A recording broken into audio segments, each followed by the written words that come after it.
The first anti-gravitational drone using magneto-hydrodynamic propulsion, or MHD, made its debut test flight in the desert around Edwards Air Force Base, where a number of prototypes came into being.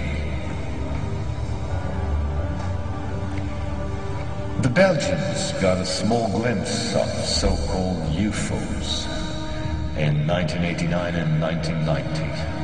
The incriminating model was a triangular-shaped Astra TR-3B or XR-7, capable of flying in total silence at more than Mach 10.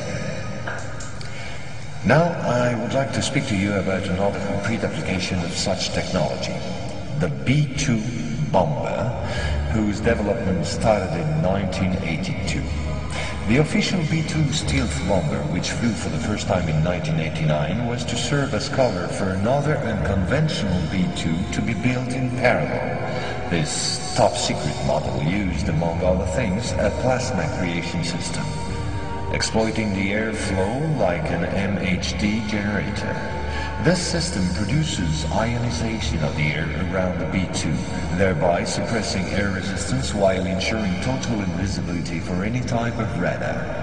This nuclear bomber has flown for 15 years now at more than Mach 10.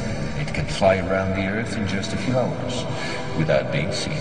Naturally, such military research was to give rise to many commercial spin-offs. Over the last 10 years, we've seen the appearance of dozens of non-lethal armaments like E-bombs or electromagnetic bombs, as well as, of course, microwave weapons and powerful lasers.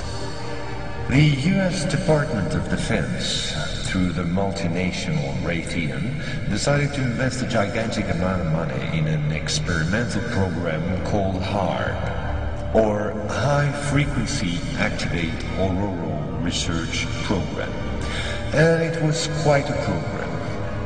Officially, the base in Alaska studies the ionosphere. In truth, the real possibilities of the installation are enormous. Climate manipulations, deep detection of underground base or deposits, silent and remote destruction of any object, and most important of all, manipulation of human behavior. If this account seemed somewhat long despite my efforts to simplify, it was absolutely necessary to get to the subject I mentioned previously. Our research group is convinced that UFOs constructed by the Americans or Russians will be used to support an hoax attack on the Earth of extraterrestrial origin. The media taking care of the rest, of course. The reason?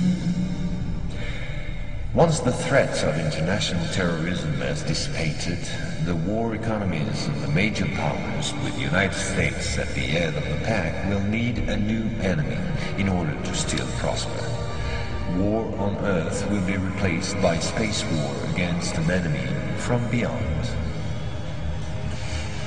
So then, gentlemen, I thank you.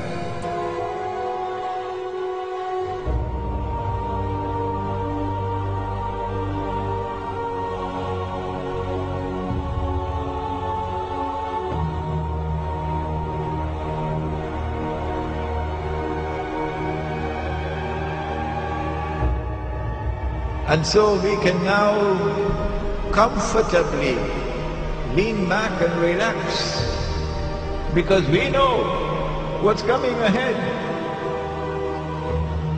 It's going to be a Star Wars confrontation between Russia on the one hand and its allies, which refuses to submit to someone ruling the world from Jerusalem, and therefore refuses to submit to the Anglo-American-Israeli alliance of the West.